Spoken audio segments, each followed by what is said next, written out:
Podcaster's Guide to the Conspiracy, brought to you today by Josh Addison and Dr. M. Denton. Hello and welcome to the Podcaster's Guide to the Conspiracy. It's night time in Auckland, New Zealand. I am Josh Addison, and sitting next to me is the Master of the Night. Also, Dr. M.R.X. Denton. Yes. You may be not a vampire. As far as we know.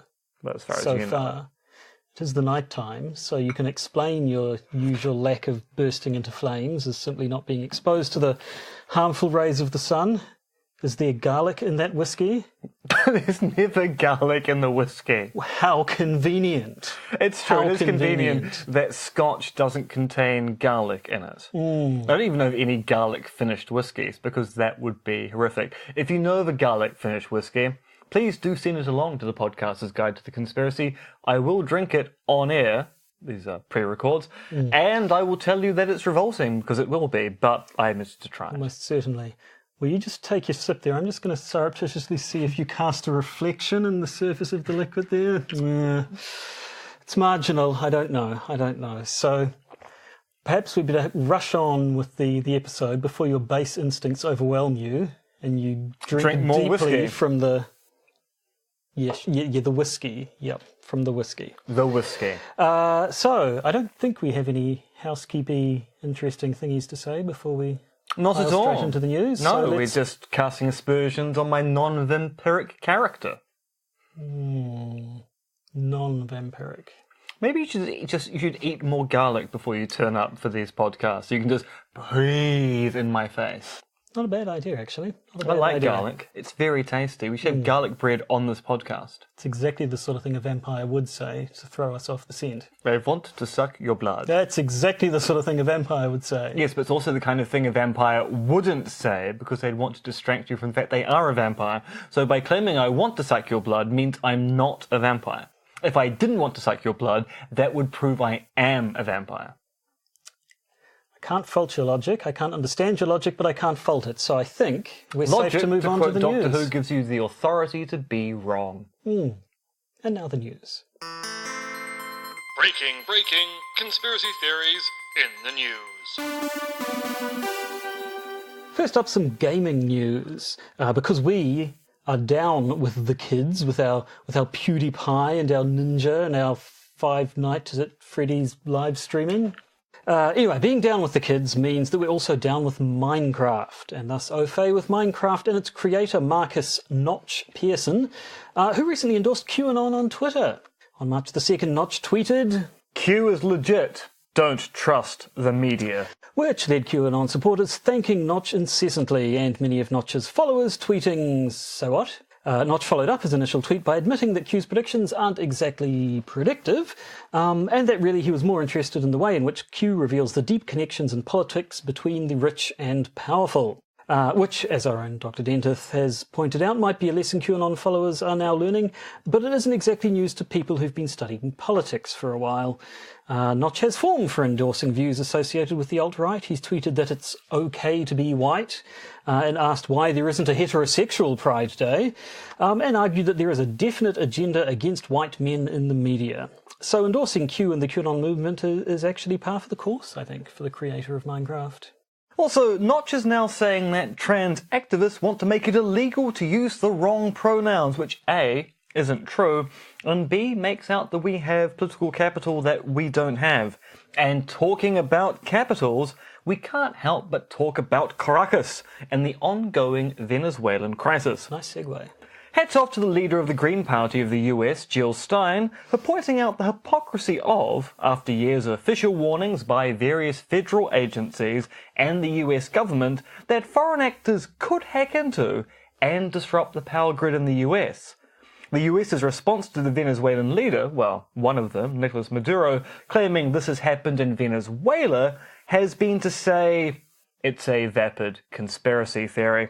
Now, it might be. After all, years of underinvestment into your electrical grid will come home to roost eventually.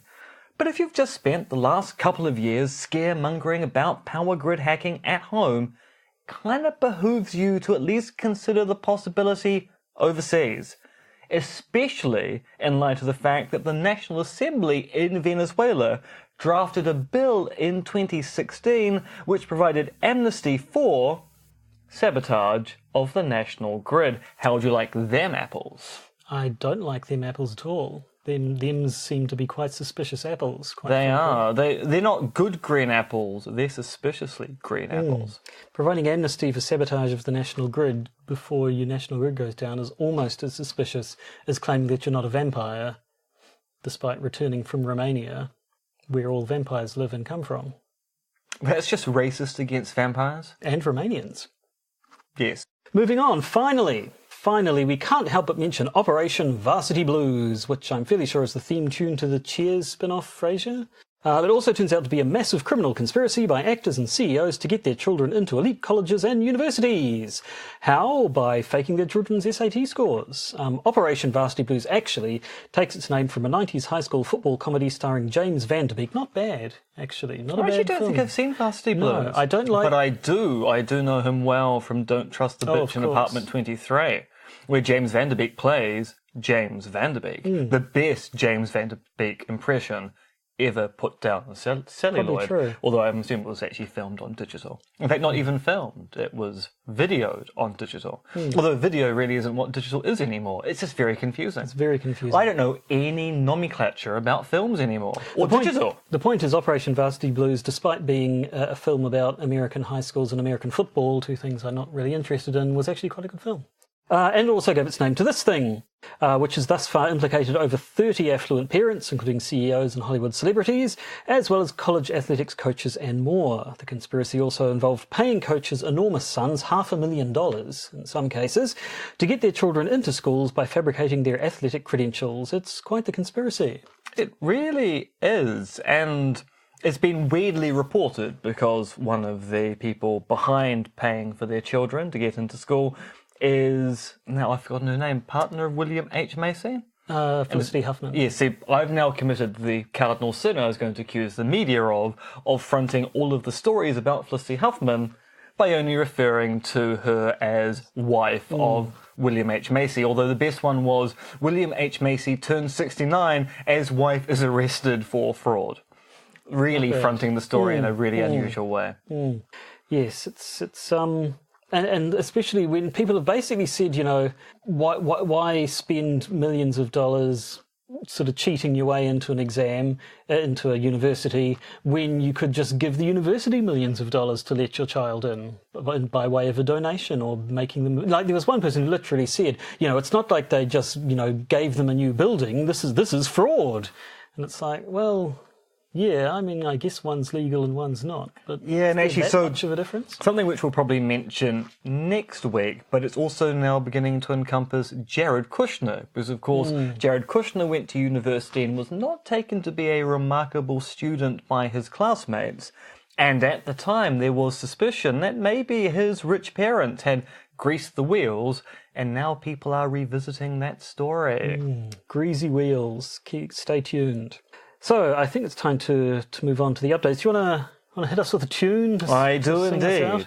Hey baby, I hear the blues are calling, tossed salad and scrambled eggs. Mercy. And maybe I seem a bit confused, yeah maybe, but I got you pet. But I don't know what to do with those tossed salads and scrambled eggs. They're calling again. Updates and retractions, everybody.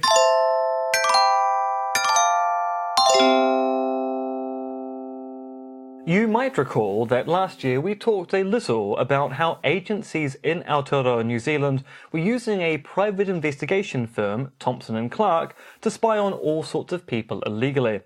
One of those organisations was the New Zealand Police, who have now admitted that they forgot to investigate themselves over the matter. Police Deputy Commissioner of National Operations, Mike Clements, said...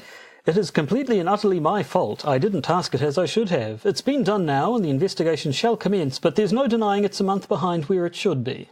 Now, if you happen to be conspiratorially minded, you might think that's a very convenient excuse, and ask whether, if members of the public and press hadn't followed up on the story, the police might have continued to forget about it for quite some time. Yes, and finally more MH370 news. We keep telling you when this gets resolved, we'll likely be out of a job. But fortunately for us, a new book, which came out last month, in which author Ian Higgins details several hypotheses about what really happened, and one of them is quite a doozy. It's called the elope by parachute theory, and it goes something like this. Captain Shah, one of the co-pilots, was a bit of a philanderer, and was in an affair with someone called Rena. Rena was an heiress running the security scanners at Kuala Lumpur airport. They planned to elope and start a new life, so Shah organised fake passports and, crucially, parachutes. Once the plane was in the air, he depressurised the plane, raided the wallets of the dying passengers, then parachuted out with Rena to rendezvous with a fishing boat that was waiting for them. Higgins likes this theory because it's imaginative, and we can't deny that. Maybe we should get a copy of this book for review purposes and review it, eh? I think that would be a really good idea. It will certainly give us content for several episodes. I think it would. Moving on. Now, we have to issue a retraction to last week's breaking news. Milo Yiannopoulos has not been denied a visa to visit Australia. Well, he was going to have his visa denied. As such, this isn't really a retraction, but more of an update. Some of the more right-wing politicians, like Pauline Hanson, and opinion piece writers, like Andrew Bolt in Australia, presented the news of the visa being denied and protested it, which led to the immigration minister reconsidering the matter. At this stage, Milo is allowed in Australia, which is both true and also a joke people in Australasia will get. Because Milo's a kind of hot chocolate drink. Which is really only known in Australasian thing, yeah. And also Southeast Asia. Is it? Yeah. So it's really big in Singapore. Dang. Yeah. And in Malaysia. Well, if I'm ever Although I journeying suppose technically Singapore is part of Malaysia. So it's really big in Malaysia. Well, there we go. If I'm ever journeying through there and I'm in the mood for a chocolate drink, I'll know what to ask for. Well, I won't because Milo contains milk products. Ah, well, yes. Which is odd because you often add it to milk. It's the milk product you add to milk. Yes, I think Australia's visa system seems to be every bit as unreliable as its prime ministership. As I say, Australian visas are a magic 8-ball. You just don't know what you're going to get next. Much like the prime minister, their prime minister. Ours tend to be fairly stable. It's like we go through leaders of opposition at a rate of knots. Yes, well, Australia goes through leaders of the government. Leaders of the government, yes. But enough politics. I think it's time to move on to the main part of our episode, which is all about Twitter. And sort of. Conspiracy theories. Shock, horror.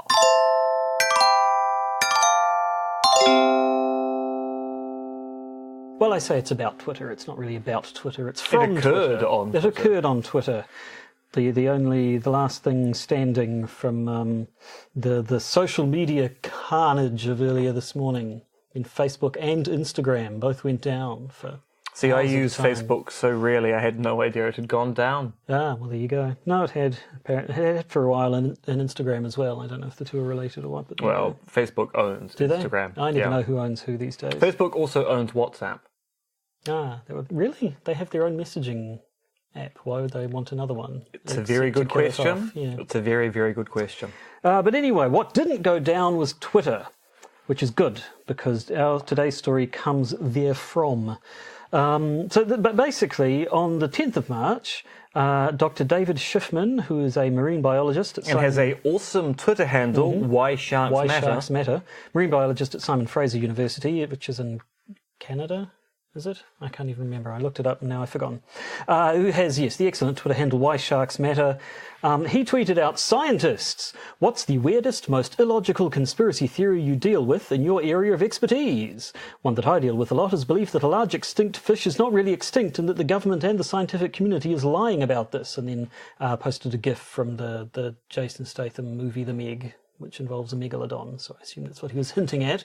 Conspiracies in marine biology to deny the existence of the megalodon. Of giant fish. Although actually there are more giant things being denied, as we'll find out. So this basically led to a whole bunch of scientists on Twitter, and also people in the humanities, social scientists, if you will, talking about the conspiracy theories that they get presented all the time when doing their own work. And we thought it would be quite interesting / amusing to go through and talk about some of the theories they discuss in this Twitter thread.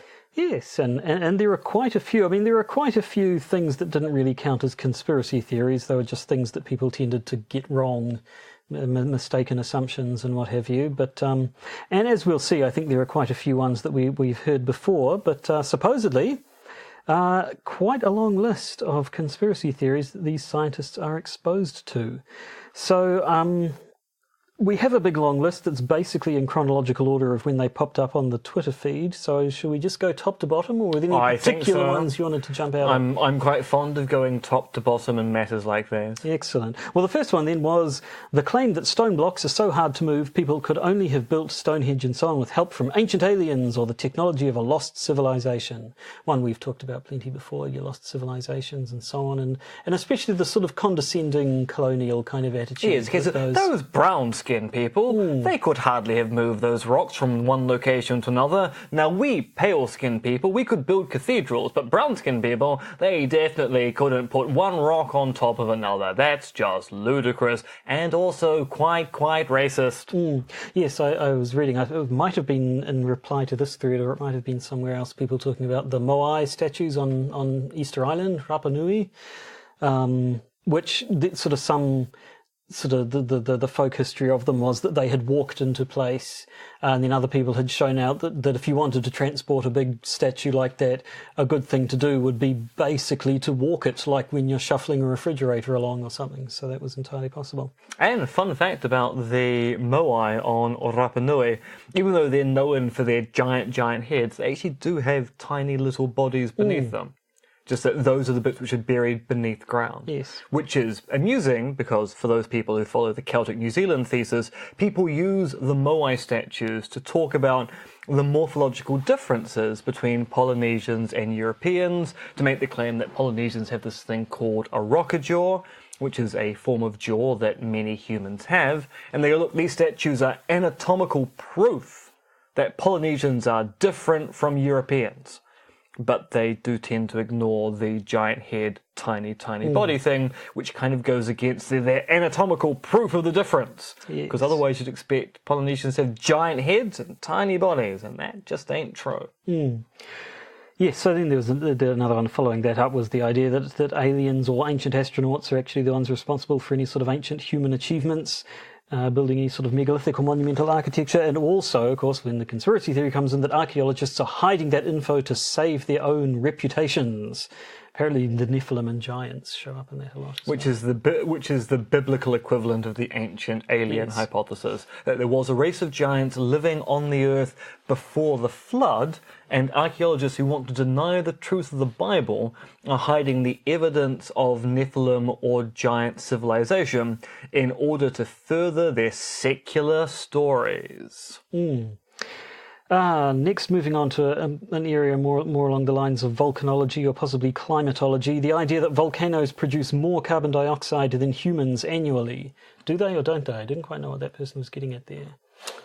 So, volcanoes do produce a lot of CO2, and is a common trope in certain anthropogenic climate change conspiracy theories. Say, look, volcanoes and the sun are responsible for what's going on, not human beings. But we kind of have a fairly good idea that volcanoes, when they erupt, produce a lot of CO2. But on average, on a day-to-day basis, humans are the main driver of climate change. Same person also counters the theory that Yellowstone will kill us all at any minute, which isn't really a conspiracy theory. I understand. I mean, there is the Yellowstone caldera. If it goes up, it's gonna make a mark.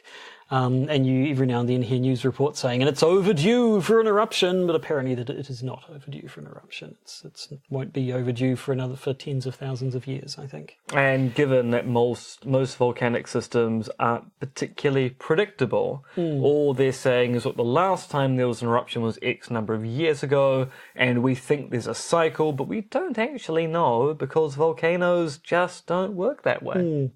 Did you ever read the Long Earth series by Terry Pratchett and Stephen Baxter? I did not. It's in one of those books. It's a series where it's a sort of a science fiction-y one where it's discovered that our Earth is one in a sort of potentially infinite series of parallel Earths, and they invent this device that lets people step from one Earth to another.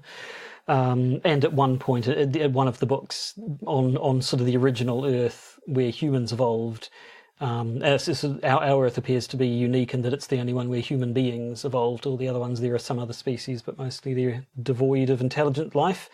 And one of them on original Earth, the Yellowstone caldera erupts, which means there has to be a mass evacuation into parallel Earths, which is all quite interesting. And it's an interesting series, but it's always a little bit... it's kind of like, here's an interesting implication of if there were infinite parallel Earths. And so, that is interesting. Are you going to go anywhere? No, it's just an interesting thing to look at. And it always just sort of just peters out a little bit without ever the story going anywhere. It's just, hey, here's a cool concept. How many books were released before Pratchett died? There's 5 or 6 in the series, and the last 1 or 2 were released after he died. So it's mostly Stephen Baxter writing those ones? I think, yes, yeah. Anyway, moving on. Do you want to take a couple? One of the weirdest professional experiences I've ever had, this person writes, hands down, is being told the deep-sea vent tube worms, which I brought back and kept alive in a lab, were the souls of the damned per Leviticus, I think. Not so much a conspiracy theory, but a pretty good story nonetheless. It sure is, yes. And another one, the best one I ever ran into was a guy who claimed the sun used to be brighter when he was growing up. I never used to be able to look at the sun, but now I can practically look right at it. He squints into the sky. It was cloudy. Once again, not actually a conspiracy theory, although I suppose it's a conspiracy theory and you're talking to someone who probably deals with climatology and going, well, you know, it used to be much brighter. What are you people covering up about what happened to the sun, the real cause of climate change? I do remember mentioning ages ago a YouTube video I saw. I don't think I ever went back and actually found it to put a link to it, where a woman, it's a video on YouTube where a woman goes out into her backyard where her lawn sprinklers are spraying water across the lawn and films the rainbow that forms in the water droplets and claims that you never used to get rainbows in the water sprinklers like this when I was young, and I want to know what's the government putting in our water that makes rainbows appear in the water. I remember seeing that YouTube video, and also the widespread mockery that she got with people pointing out that people going to waterfalls have reported seeing rainbows for a very long time. What else? Desert tortoises. Now this is actually a bit of a theme. We'll see this pop up from time to time. The idea of various animal species being introduced by stealth into different areas for nefarious purposes. Well, and in this case, introduced into Utah by the federal government as an opening move in the invasion and eventual internment and extermination of Mormons. Don't quite see the link between desert tortoises and Mormons. Nor do I, and I've never heard this theory before, and I do feel that we should look into this one in more depth, because... First they come for the tortoises, then they come for the Mormons? Well, no, first they introduce the tortoises, and then they come for the Mormons. Maybe they're really, really persuasive tortoises who convince the Mormons to move into these. There's a terrible joke about having sex with animals here, and polyamorous marriages in Mormonism, and I'm just not going to go there. No. I was thinking more, maybe they'll all flip themselves up onto their backs. And the Mormons or the tortoises? The tortoises, and then when the Mormons encounter them, it'll be some sort of real-life No. test. See, these tortoises are like face huggers. They flip onto their back. The Mormons go, oh, you poor tortoise, lean over, boom, face hugger on face, implants a non-Mormon in their stomach. Non-Mormon bursts out, kills the Norman. The Norman kills the Norman and the Mormon, thus eradicating Normans and Mormons from Utah. Right. That doesn't make a lot of sense, but I feel it probably makes more sense than the actual theory that one was born of. Now, here's one. A faked moon landing is the most obvious one, which would have involved thousands upon thousands of people worldwide to cover up, and was faked 6 times with one faked in-space failure.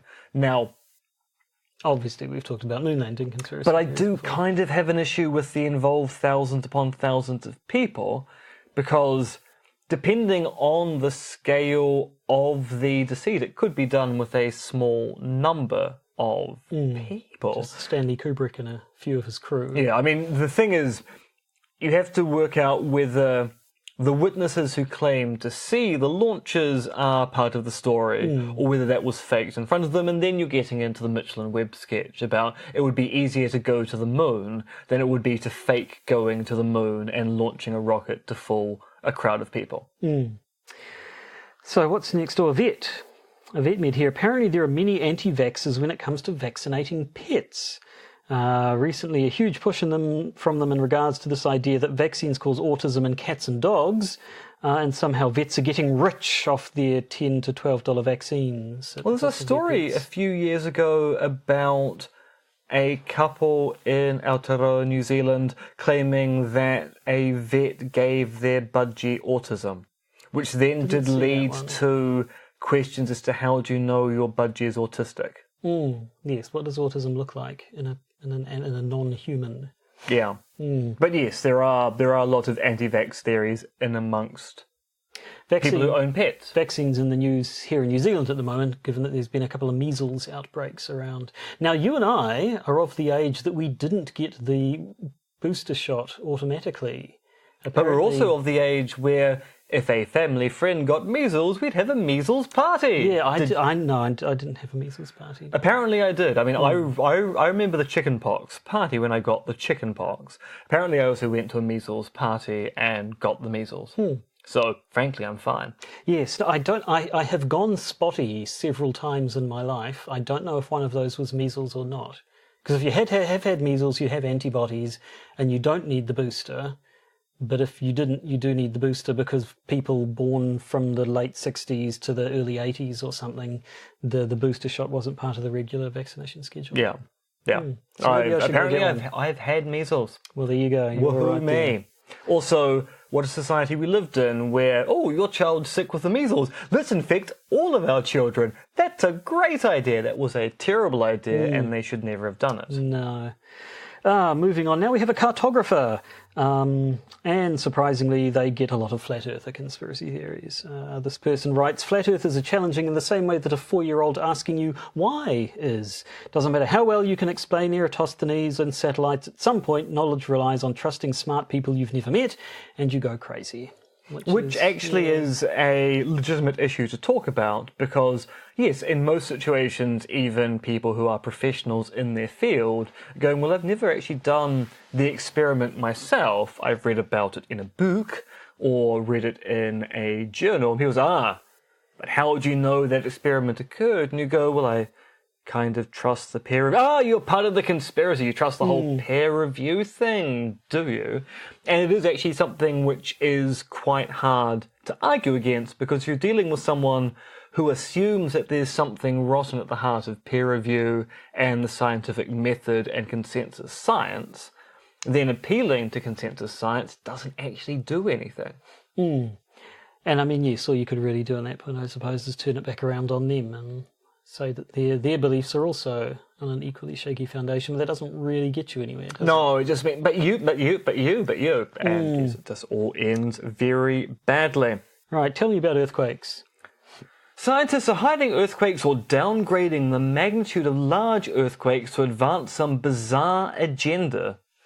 And all sorts of weird things cause earthquakes. HAARP, sunspots, weather, Mercury in retrograde. And scientists know, but either won't do anything about it, or two are covering it up, and then to what end?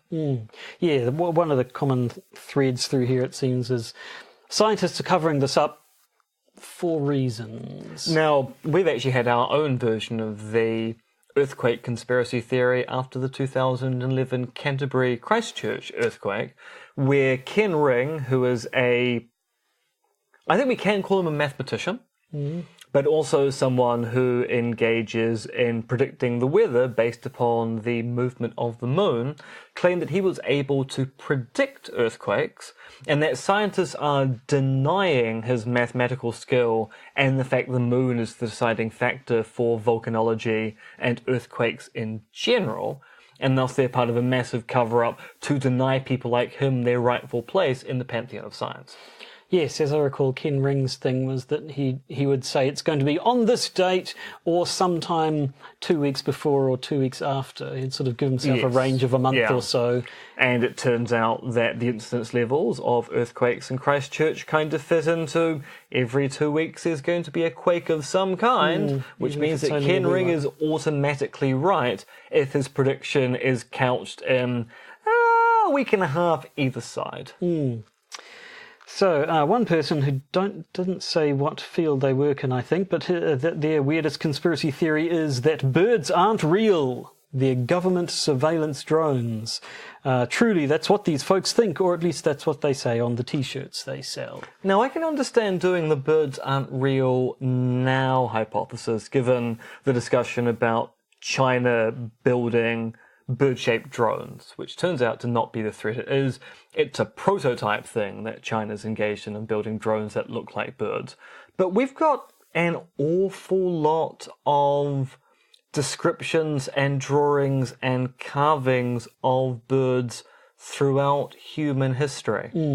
So that's the bit are they saying that birds now are drones, or birds have always been drones? Yes, I don't know. Maybe that's just phrased a little bit bluntly, and they don't believe all birds are actually drones. Maybe just there are birds which are actually government drones. I don't know. Now, here's a standard one. There's a cure for cancer, and Big Pharma is suppressing it because chemotherapy is more profitable. Yes, talked about this one before. I can't remember which number episode, but we've definitely done the cancer thing, and we've definitely done the treatment is more profitable than cure angle that people always seem to come across, which, I don't know. I mean, do we have actual evidence of companies, potentially slowing down cures because they can make more money from treatment? So what we do have evidence of is that the fact that companies don't publish null results, so when they do experiments on drugs and trials, they tend to only publish the trials which are successful and shelve any reports of drugs that don't work or produce the wrong results. And in that respect, you can kind of see there being a conspiracy by the pharmacological community to slow things down, because if you published no result or bad results, people would go, oh, well, we don't need to do that experiment. We know drug X doesn't do what we want it to do. So in that respect, you can kind of see, well, maybe they are sitting on unsuccessful drugs that could be used for something, but they're not publishing those results. That's a plausible thing to believe. The notion that it would be more profitable for existing treatments over new treatments coming out kind of flies in the face of new treatments coming out all the time. Yes, well, I think the argument is something which cured the disease completely is less profitable because you take the cure and you don't need any more drugs, whereas something which treats the disease but doesn't actually get rid of it means those people are going to keep giving you drugs forever. I think it's possibly just a statement on late-stage capitalism that you can imagine a company making that sort of decision. That's true. And I mean, I suppose the counterpoint to that is we keep on finding more diseases to treat. I mean, one of the big complaints about the DSM-5 is that they keep on finding more and more things you can use drugs to treat. So you can afford to cure some diseases because there are 15, for every one you cure, there are 15 more you can treat with brand new drugs. Well, there you go. Drugs. They're awesome. Not really. No. Sometimes. I don't know. So, moving on. Again, wasn't clear which field this person works in, but their conspiracy is that we make up problems like that species or populations are endangered so that we can apply for grants and get rich off them. I think this is sort of a common thing, isn't it? That scientists are just in it for the money, in it for the research grants, which is kind of like the idea that people have lots of children for the welfare checks. I don't think the economics of it actually works out.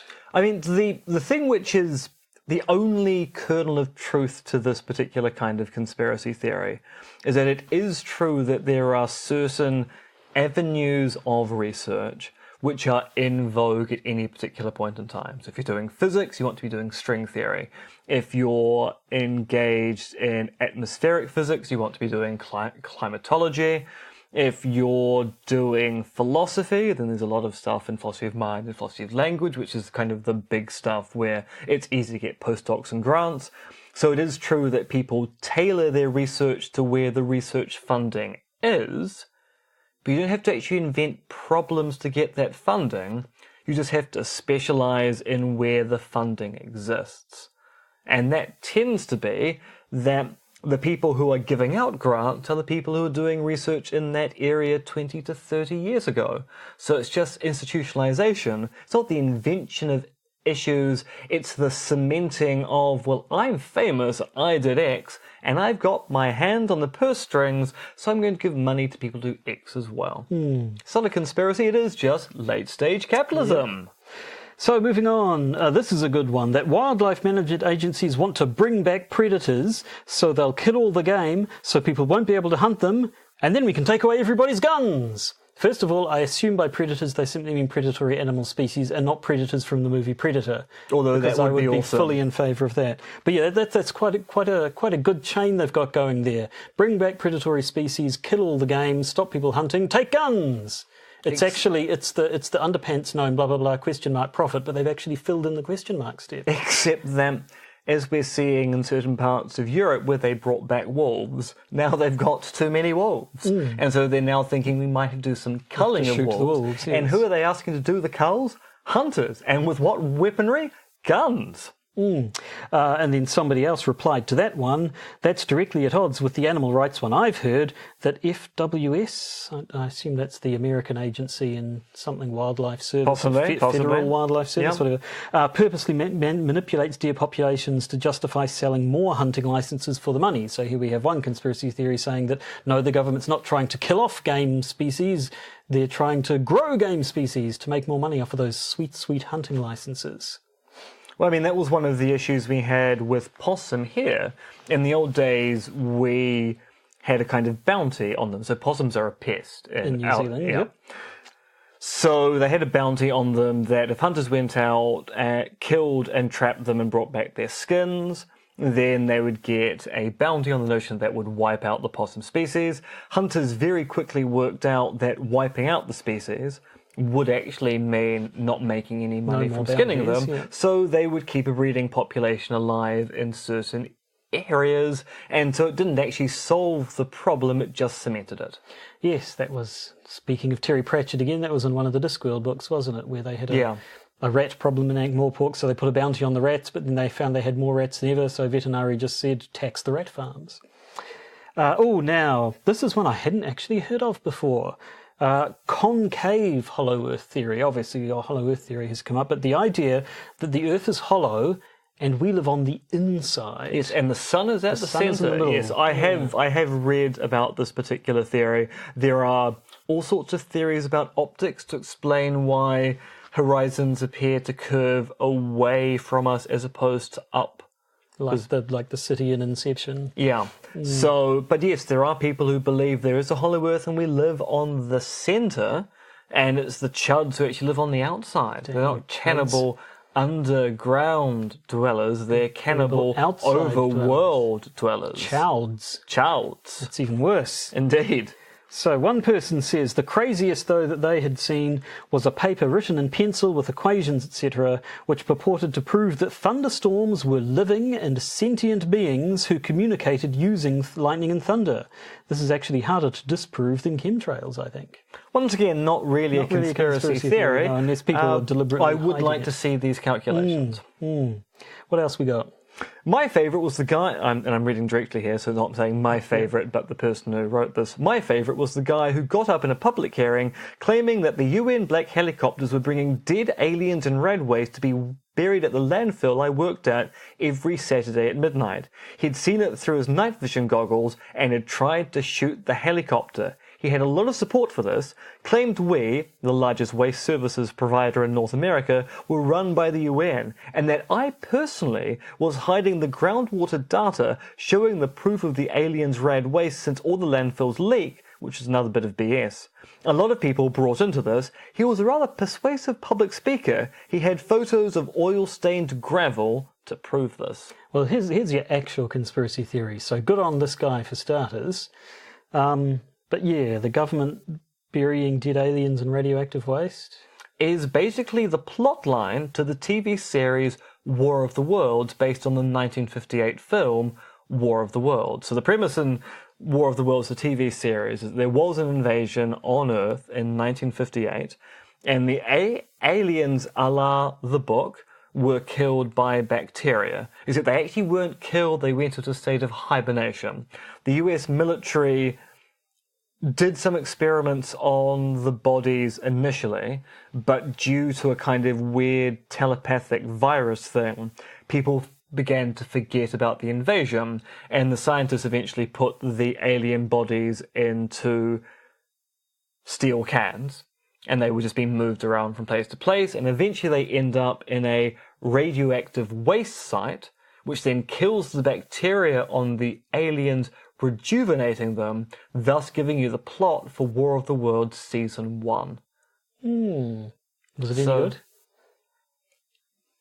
Yes and no. It's one of those late 80s science fiction shows, which is probably very hard to watch now. But if you caught it at midnight on TV, it was kind of perfect. Nice. And the aliens themselves were delightfully weird. So their technology made no sense. The way they talked was very cryptic and obscure. They really did sell the notion that these aliens are not like us. Well, moving on, we have another, what I assume is another marine biologist who claims they've heard the theory that dolphins are able to use telepathy to help us communicate with secret alien overlords who exert authority by kidnapping people into sexual slavery. Psychic dolphins, alien sexual slavery? Well, there's kind of a mixture of a whole bunch of conspiracy theories from the 70s and 80s. There's all that experimentation into dolphin communication, right down to the point of giving dolphins LSD, which turns out to be a really bad thing because it kills them. And then, of course, the whole pedophile network, which is still an ongoing conspiracy theory to this day. Yes. But dolphins in control of us, it's almost Douglas Adams-esque. Now, I'm sure we've talked about this before. This person says their favourite is there are no forests. The idea that plateaus, mesas, flat-top mountains, etc. are the petrified remains of true ancient forests of giant trees taller than mountains, and what we think of as current forests are basically just bushes. I'm sure we have talked about this before. Although I don't think we've ever devoted an episode to the forests aren't real conspiracy theory. But yes, there are people who believe that the things we call forests today are basically just widespread shrubs, and that real forests are kind of giant, kilometre-tall trees. And they've been wiped out in a hitherto undiscussed calamity, sometimes identified with the flood. Yes, I was going to say it sounds kind of biblical, giant trees to go with your giants and your Nephilim and what have you. But the actual evidence for this tends to be flat-topped mountains. So people go, I don't understand why that mountain has no top. Normally why mountains don't have a top was that at some point in history a glacier carved the top off. And they go, well, it makes no sense. But it does look like the base of a tree. Oh, I think I've solved it. It's actually not a mountain, it's a tree stump. And that was kind of it. There are a bunch more in the government agencies secretly introducing species. Some people talked about them introducing cougars into different areas. Some people talked about them dropping cottonmouth snakes, wolves. I think elk came up at one point. And it was always fairly poorly defined reasons exactly why the government was secretly introducing animals into areas. Although, wasn't there a story in the news the other day about people parachuting wolves into areas to control the elk population? So there's this vision of a wolf in camo and a helmet. Right, your task, Wolfie, is to get on down there and remove those elk from that population. Well, yeah, so people were sort of imagining some elk standing around in the forest going, well, everything seems safe around here, just going to stop and let my defences down, and then looks up and, oh, for God's sake, it's a parachuting wolf. Now, I do want to make one point here. So, the term conspiracy theory in this Twitter thread is very pejorative. Oh, yes, yes. And it's also quite possible that the descriptions we're getting of these conspiracy theories, which we've been making fun of in this episode, are simply people who think that no conspiracy theory can ever be true, and thus giving all these theories short shrift. So it's possible that the people who are expressing these things had better evidence, or at least more interesting arguments as presented here. But at the same time, a lot of dolphin alien sex lives. a lot of these are conspiracy theories we've kind of heard before, and kind of conspiracy theories that people do seem to have good reason to think, yeah, that one doesn't sound particularly plausible. Oh, yes. And indeed, in fairness, the original tweet was, what's the weirdest, most illogical conspiracy? Yes, that's true. That's true. So I guess finally, what in your industry, what's the weirdest conspiracy theory you've come across? Is it just more of the academics? Well, no, it's all more in it like for the money? people like me are being paid by governments. The Jazz Coleman thesis. Yes. Jazz Coleman accused me of working for unspecified powers, being paid large sums of money to present what he claimed to be a refutation of belief in conspiracy theories entirely, which A, showed he had no idea what I actually do, and B, if government is giving me money, they haven't told me which bank account they're putting it into, because I haven't found it yet. So basically, most of the conspiracy theories that I encounter are conspiracy theories about me. Yes. I couldn't really think of any. I work in the software industry. I work for a company that makes accounting software. So, I mean, if you brought in accounting into the wider financial world, there's lots of sort of Jews control the world, George Soros stuff out there. But not a lot in my workplace, I've seen some. One guy who no longer works with us was quite pro-Trump leading up to the 2016 election, and occasionally would say things like, Hillary Clinton is known to have had 30 different people killed, but no, let's make fun of Trump because of his silly hair. And it's like, really? Trump, Hillary Clinton death count stuff? You're going with that? Okay. And I once overheard a conversation, again leading up to the 2016 election, between two other guys, where one of them was educating the other one in the New World Order and how Trump's good because Hillary's all for the New World Order, but Trump's against it. But nothing specific to any particular industry there, just some people who happen to like conspiracy theories. Well, I suppose in the world of software engineering, you do get your notches and your people like that. Yes, your people who are very clever people who've, and I suppose this isn't specific to software, but in any place you get very clever people who've managed to do one thing very, very well and think that makes them experts on all other things. The Richard Dawkins effect. Yes. Someone who's very good at evolutionary biology, thus thinking he's also really good at the philosophy of religion when he's not. Yes, yeah, I see it in the art world as well a little bit. Writers who are very good at putting a sentence together mistake that for being able to put a good argument together. Yes. Your Dave Sims and your... Oh, Dave! Now we could possibly actually do an entire episode. He must have come up before Dave Sim. I don't think he has. So Dave Sim is the author of the rather famous comic book Cerebus, which was the first and only attempt to do a 30-year plot line in comics from Woe to Go, and has been completed. But about a third of the way through, Sim got into a very, very messy divorce from his wife, and then he found God, and then he became incredibly misogynistic, and then it just kept getting worse and worse and worse. Yes, it sort of became a overtly misogynistic Jordan Peterson. It was not sort of men are order and women are chaos, and chaos isn't necessarily bad. You can't have order without chaos, even though the subtitle of my book is An Antidote to Chaos. Of course, in Sim's case, men are form and women are void. Women are void. Men are light. Woman not just darkness, they absorb all light. Soul-sucking void. But enough about Dave Sim. Yes, I think we should talk about him another time. Yeah. So that's it. So I guess, first of all, we should say thank you very much to Dr. David Schiffman, because he's given us, in a single tweet, he's given us an episode's worth of fun to talk about. Although it doesn't actually answer the Twitter handle, why sharks matter. Why do sharks matter? I don't know, because they're cool.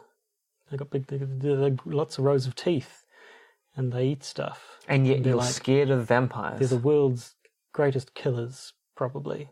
What about vampires? Vampire sharks. No, Obviously. that actually is quite a scary prospect. Now, if you want to hang around, Yes. because you're a patron, or want to become a patron, in the bonus episode, we'll be talking about the fake Melania conspiracy theory, as well as an interesting comparison between David Hogg, survivor of the Parkland shooting, and Adam Lanza, the massacre shooter of Sandy Hook. Interesting little story there.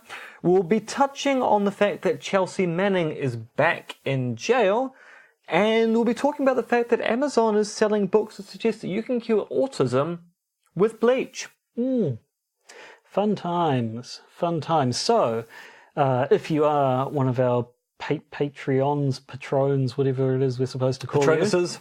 Our favourite human beings, as we always like to say. Stay tuned for that coming up. If you're not one of our patrons, you're among our favourite human beings as well, because But you're you can listeners to be our podcast. favorited or favorited. Favorited. You can be favorited by just giving us a couple of bucks a month, and you'll get access to the bonus content. We've been told by no one entirely. It's pretty good. But yes, if you're not, then it's goodbye for us right now. Otherwise, it's see you soon. L'arrivederci.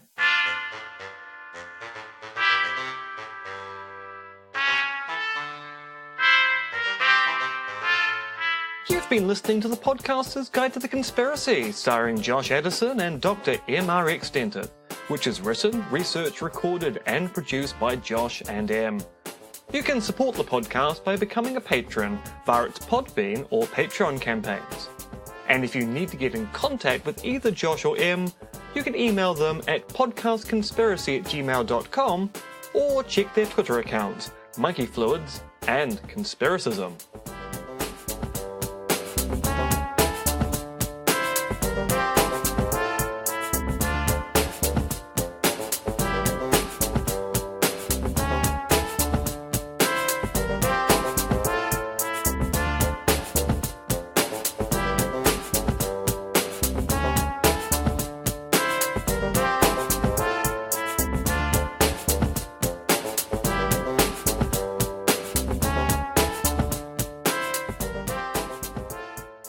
And remember, the truth is out there, but not quite where you think you left it.